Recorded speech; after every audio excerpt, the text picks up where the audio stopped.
Before we dive into this episode, we wanted to take the opportunity to say a heartfelt thank you for being here.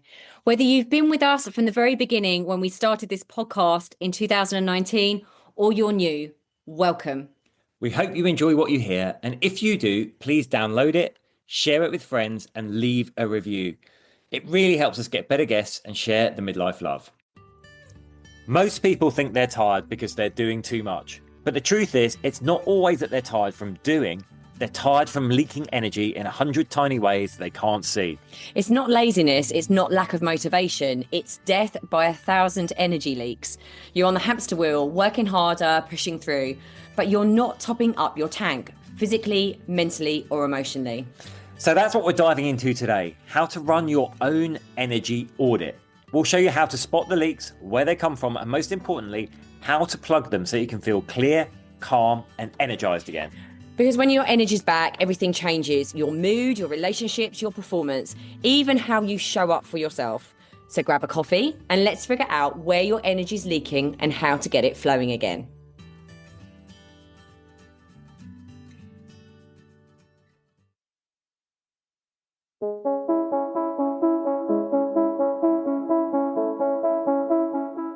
Hi, I'm James Davis. And I'm Claire Davis. We're the Midlife Mentors, here to lift the lid on how to achieve health and happiness. The balanced, no-nonsense way.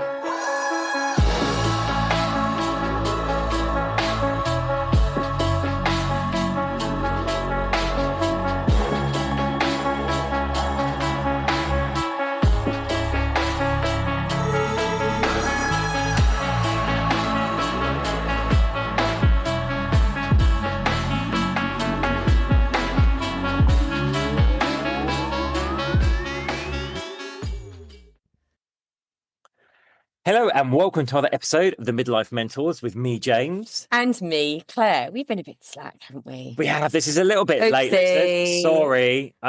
We have got a valid excuse. We are moving to Ibiza for winter. For winter. We are chasing the sun to the Mediterranean because, hey, we can. So why not? Yeah, it might sound like we're a bit shell-shocked. I really feel like that's coming across, even the way James is speaking. I think we are a bit shell-shocked, to be honest. We go tomorrow, so we are doing this on the fly, but we're still with a lot of love. Yes. But yes, it's a little bit later than we would have liked it to have gone out. But never mind, we're here now. What have we been up to? Well, I lost my voice, which is why I Hey, was peace at home for weeks. it was actually. See, I can still hear it. This is why I had to record the last one solo because Claire actually couldn't speak. Yeah, but then I was at the Home Life and You show, which was absolutely amazing. I was hosting. And you were incredible there. You hosted a stage all day, didn't you? Yes, I loved it. And you hosted a panel, and then we did a talk together as well. I loved it. But I did speak to the lovely lady who co-owns it, and about 3 days before, and I literally couldn't speak on the phone. I was like, no, I'm going to be fine. I was kind of sign languaging that I was going to be fine, and I think I just knackered my voice a little bit not last weekend that's just gone, but the weekend before that. So, but it is coming back slowly, much to James's upset. But yeah, I just had a little chest infection, so I had some antibiotics. I didn't feel that bad actually. It was just my throat. You felt fine apart from your throat. A bit of a cough and stuff like that. But yeah, we have been really, really busy. We did our retreat, then we worked. So the retreat in Ibiza, I mean, that was just an incredible experience. It was our first one that was really deep transformational coaching with a small group, focused on all those great midlife things. So understanding, your values, where your energy is going, which is what we're talking about today on this podcast, belief systems, like how you can get to your goals, what's holding you back, what's sabotaging, how to overcome that. And the clients just loved it. It was an amazing experience to run it. Claire and I loved doing that together. So we are definitely going to do more. Yes, we are definitely doing more of that format. And I'll tell you what, actually, if you're interested, just hit us up, send us a message. Team at the Midlife Mentors. Go, yeah, tell me about your next retreat, and we'll get it organised. Yeah, because we are formulating plans for that right now because it was such a success, and it was the first time we'd done something like that. Still with a bit of movement in the morning and stuff, but very focused on like the mentoring and massive transformational change for people. So really, really beautiful group. If you're listening, we love you. You're amazing. Yeah. So then we went straight into that, straight into working the next weekend. And it has been crazy. And then Crazy on top of cats. that, just busy with a lot of corporate work as well. Next month is really busy for me. Obviously, Men's Health Month. I'm going to a lot of organizations talking You're about. flying back from Ibiza Yes, I'm for flying back stuff. from Ibiza to do some stuff in person in the city, which I always love, just doing in person stuff as well. So really, really exciting stuff going on. It really, Yeah. really, really is exciting stuff. But I think it's safe to say we underestimated the impact of packing up to Yeah. move for a So I few want to months. just share something with you before we go into the topic for today. But it's really interesting, and maybe we will do a podcast on this. But James and I, if you've known us for the years we've been together, James and I have always been shifting around. Even when we lived in Ibiza before COVID, we came back to the UK for winter, so we were always used to moving around a lot. And then in two COVID winters, we escaped to Marbella both times. This time, we're still trying to put our finger on it, but this time is quite a wrench, actually. Listen, don't get us wrong, we're very, very grateful. This is our choice. Of course, it's our choice. We're going, it's going to be amazing in Ibiza. But what we are finding is that that sense of what we're losing here. And I think sometimes that's always the case, isn't it? Before you get to something new, you always need to leave something behind. There's always that compromise, and there's that feeling of like loss and sadness.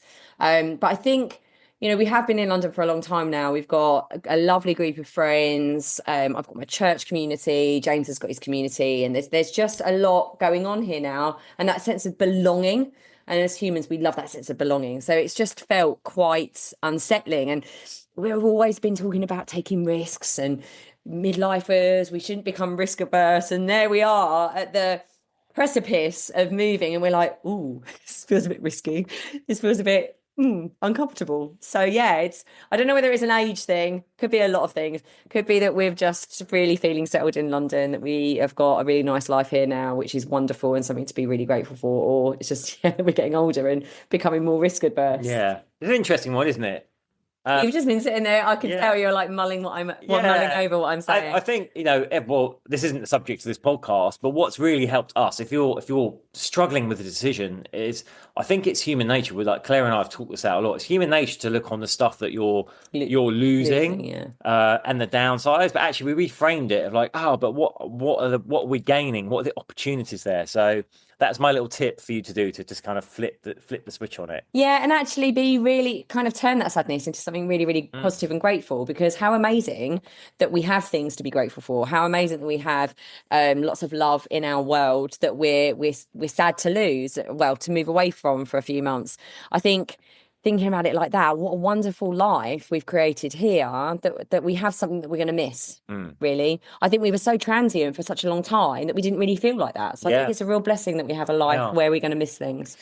So we're going to be talking in this episode about energy, but before we get into that, I have got a favour to ask. Claire's going to look at me funnily because Oh I haven't no. run this by her. I think she's forgotten about it. Oh no, he does But this, guys, on the we are podcast. very Oh, proud of our, I think it's a 4.9 star rating on Apple and all the glowing reviews we get there. But some miserable person has given mm, us a 1 star review mm. saying that we give bad advice and prey on the vulnerable. And interestingly, it came out after the Depression. depression one. So we interviewed the doctor from Imperial that's looked at the all the research and said there's no actual conclusive evidence that depression is caused by a dip in serotonin. It's probably other factors. Therefore, the whole question whether antidepressants work or not, and that is backed by research. And all we're saying is like, here's the research, his point of view. Make a decision. We were very clear on that podcast to say, Mm, if you are on antidepressants, don't suddenly mm. come off them. But maybe there's something you want to explore. But someone's taken umbrage and given us a 1 star rating and said that we're terrible people. So my ask to you is that if you love this podcast and you think we're not terrible people and we do give good advice, please go and give us a nice 5 star rating and a lovely review, because that will help rebound our overall rating. Yeah, and listen, it does really matter to us. It really does. I mean, if you run your own business, you will know that this stuff really matters. It doesn't matter how much we know that that's not a real personal attack on us. We know we've had these things crop up for us over the years, where someone I don't know. I had a hater, like it must be about 6 or 7 years ago, who was left a Google review or something and said I'd spoken to Claire. I was like, I've never even spoken to you before. So maybe someone from my past, I don't know. But that's the thing about tech now. We can all go on and leave reviews, can't we? But it really does. If you run your own business and you're an entrepreneur, it really matters to us. And we see those reviews, whether it's on Google or Spotify or whatever, or iTunes, and it really, really makes our week and makes it so important to us.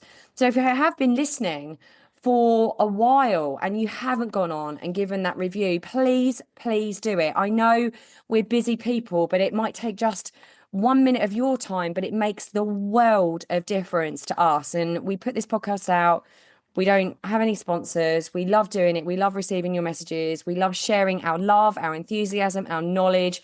So please do just think, oh, I know that would mean a lot to Claire and James. And if I could just take 1 minute out of my day to leave them a review, that would be amazing. Thank you. Thank you, thank you, thank you. Right, let's get to the meat in the sandwich, Claire. Oh, I hate that phrase. I hate that. We're talking energy Where today. have you heard that recently? I don't know. In the sandwich shop when I was giving my order. Yes, today we're talking about something that we did talk about on our retreat, which went down. Yeah, and well, look, even though we both use in our coaching approaches as well, and it's to look at energy, because I think everyone's familiar with the concept of time management, but we need to start thinking more about energy management, and actually it has much more impact than time. It's time's a finite resource. We need to manage it carefully, of course. But I'd argue more important is, where is our energy going? So, we see people all the time that are tired because they're doing too much, or they're doing too many of the wrong things. They're doing stuff that drains them, or they're having to do stuff that drains them, and not enough stuff that energizes them. So, it could be the case. You think, oh, I've got my life lined up here. I'm training well. I'm doing the mindset work. My career's flying, but I'm just feeling like, oh, just tired all the time, or emotionally drained.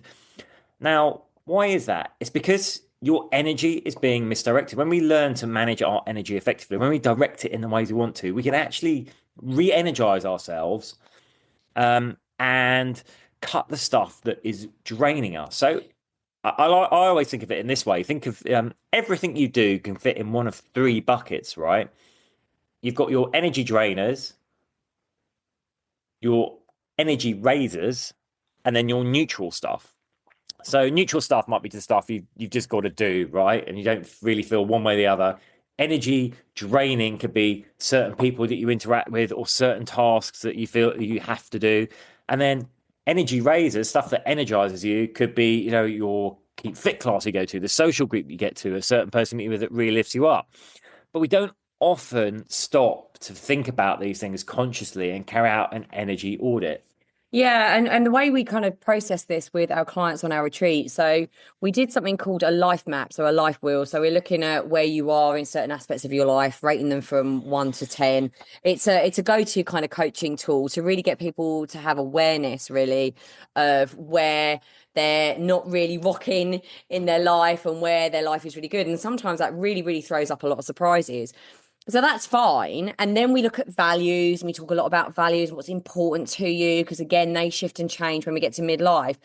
But often we don't look as James just said, we don't look at what is giving us energy and what's taking out energy. And it might be that actually the things that you really want to grow and be happier with and more fulfilled on your life wheel, you're not giving it any energy, and you're giving all your energy to the wrong thing. So also it's really, really helpful. And this is the process we take people through. It's a really, really eye-opening, even for us, right? James has taken me through this quite recently, this process. And there was some really, really eye-opening stuff for me to see where my energy maps onto that life wheel and my values. But with energy, like James just said, sometimes you can really see that people are busy, busy, busy, busy, but they are just being drained, because even if they were busy, but they were doing the things they loved that gave them energy, they wouldn't feel so drained, if that makes sense. So if we had, 12 hours in a day, but it was packed with things that you love to do, we guarantee by the time you went to bed that night, you wouldn't feel as drained. But if you've got majority of your day, imagine that, a majority of your day, you're 12 hours packed with things that drain your energy. Of course, you're going to be absolutely screwed at the end of the day. So it really is, there are things that we can't avoid that drain our energy. For me, it's finances. Doing the accounts, I palm those off on Jones. Okay, what do you mean doing the Yeah, account? Because exactly. I know they're I have to do it all. exactly. I know they're energy drainers, so I give it to James. No, I'm joking. So yeah, obviously, there. If your day is full of energy drainers, you're going to be constantly in this feeling in your life that it's just so hard that you're walking through treacle, that you've got nothing left, and you're resentful. Mm. Whereas if you're the rest, in between dispersed in the things that you have to do that do drain your energy, you've got some stuff that really drives you and lifts you up, then of course you're going to be less drained at the end of the day. Yeah. So if you want to do this yourself, like just grab a bit of paper and divide it into three, and you're going to have drains, neutral, energizes, and just think about the activities you do day to day. And it might help to think And the about people. and the people. Wait, what's physical, what's mental, what's emotional. But we need to be aware, right? These aren't independent, they're interdependent. For example, you might be eating really well and exercising, but you're not keeping your boundaries very well. So you still feel emotionally drained. Mm. So they're interdependent, but just write that down. Like you'll be surprised because you'll start realizing, well, actually, that thing really drains me, and I do it a lot. I don't need to do it a lot. So why not? The trick is once we've identified what these are, is to do less of what drains us and do more of what energizes us. And I'll give this an example. Something that we'll quite often hear is something like, oh, I find if I can just get up and I go for a walk or a run in the morning, that really sets me up for the day and really energizes me. But I just feel so overwhelmed that I miss it. So here's a classic example of the difference between time management and energy management, right? Time management be like, oh, I haven't got the time for that thing, so you don't do it, so your energy like depletes through the day. Mm. Whereas energy management be like, okay, I recognize Yes. that activity gives me energy, so I am going to do it because I know I'll be more energized and actually achieve more through the day than if I miss it. So it's a very subtle switch in thinking, but Mm. very, very important. Because then you're going to make time for the things that do energize you. You're not going to feel like you don't have time. And that is, just listening to James say that, we've seen this so many times. Yes, it does give me energy to go outside, be in nature, but I just don't have time for it. But then you're like, okay, well, I'm depleted by the end of the day. So it's about prioritizing what gives you energy and making time for it, not just waiting for that time to magically appear, knowing it gives you energy and making time and prioritizing time to do it. Yeah. So I advise you to grab your pen and paper and rewind the podcast and do it. Just make those three Mm. buckets, right? Drains, neutral, energizes, and put your activities into it. I mean, there's like obviously hundreds of things, but stuff like poor sleep hygiene, allowing yourself to be digitally overloaded, toxic relationships, not setting boundaries, overcommitting, not protecting your own time, neglecting recovery, all these things. Mm. But make your own list. And I was just going to say, like, just hearing James say, do less of them. There's a little eye roll that I imagine, and quite rightly, it's fine that I imagine some of you might have done that. Oh yeah, just do less of those things that drain your energy. Yeah, course. Thanks, midlife mentors. I'll just do less. Well, where can you? We're not asking you to be perfect here, but once you've done that list, you don't have to get rid of all those energy drainers because, like we said, you're not going to be able to. But like, be really realistic with yourself. What are some of those things that you might be able to reduce? Mm. Not get rid of, but reduce. What are some of those things that you may be able to pass off to someone else or set a boundary down or not do as frequently? So we're not necessarily saying in an ideal world, you might be able to get rid of them altogether and stop doing them. But like, just ask yourself some of those questions, like, how could I reduce this? How could I shift this? How could I do less of that so I can start making those incremental changes in my life to lift my energy? Yeah. And I think the point of doing this is sometimes you might be surprised by actually go, oh, wow, I didn't realize just now I'm thinking about it, Yes, how much that particular person, activity, environment does drain me. And I can see a way that I could actually have less exposure to it. So it's that. totally. The thing that might be useful here is the 4D model, right? What could you drop? What could you The double D. delegate? Sorry. What could you delay? And what could you do, or what do you need I to made a do? joke through that. Say that again. Sorry. Yeah. I don't know why. I just thought You double shout D. something completely nonsensical, to be honest. Double D. I mean, that's really me making jokes about double Ds. You're going to have to forgive me. I am just in a weird old place today. We're leaving tomorrow. I'm sure you'll all forgive me. So Shouting out double D. the 4 Ds, which is what can I drop it? Can I delegate it? Can I delay it? Or do I just need to do it? So that can sometimes help. I'm laughing out now. So you can hear my voice go. Yeah, your ghost is going. My voice is going when I'm laughing again. Oh, you'll have to do the rest of the podcast. I will. Now. So our challenge to you, leader, I would love you listeners to just spend some time and come up with what are your top 3 energy drains: one physical, one mental, one emotional, and then choose one action to plug each leak. Leaky. I would also like you to think about, oh my goodness. Sorry. What are your top 3 energizers? Again, one physical, one mental, one emotional, and choose one action to actually create more of that. There we go. And then just do that for a week and see how your energy shifts. I love this one. It's really fun. It's really fun. I'm energized. So my energizers are doing this podcast, being around people, speaking, connecting with people. They're my energizers. And actually, I realized just a little thing, a couple of years ago when I did have that burnout, I realized I was doing so many energy drainers and not enough energy givers, so I was stuck behind a laptop way too much. I was doing way too much social media. I wasn't connecting. I wasn't giving in the community. I wasn't loving people enough face to face. All of that stuff really, really gives me energy. So no wonder I burnt out. That's really, really interesting when I look back. Even though we know this stuff, how easily it can creep up on you. So we're not sitting here on our high horses saying that we've got all this covered, but actually just that awareness has really made a massive shift in my life, to be honest. So I do loads more now of the things that give me energy. Exactly. Yay. If this resonated, share it with someone who's always running on empty. Share the love. Like, share, give us those reviews and ratings, please. Please do. They do mean a lot. And remember, if you want help yourself, then reach out to us. This is what we do. And we love doing it. Until next time, when we'll be coming to you from Ibiza. Live from Ibiza. Ibiza, baby. Team at the Midlife Mentors. Follow us on our socials at Midlife Mentors, at the Midlife Mentors. See you next time. See you next time. Bye.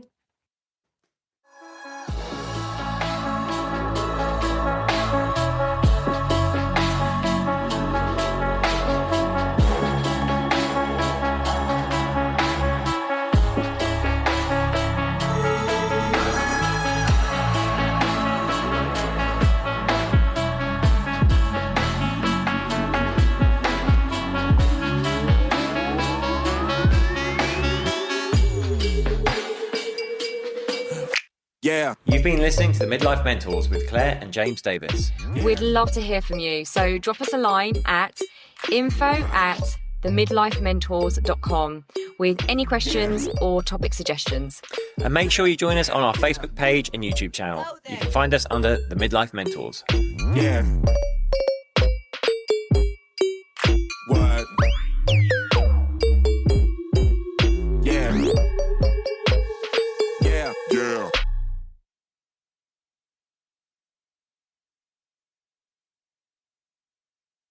Thanks so much for listening to this episode. And don't forget to take the Midlife Reset Audit now to receive personalised insights into what's holding you back from living your healthiest, happiest midlife. So go ahead and take the audit now at themidlifementors.com/audit.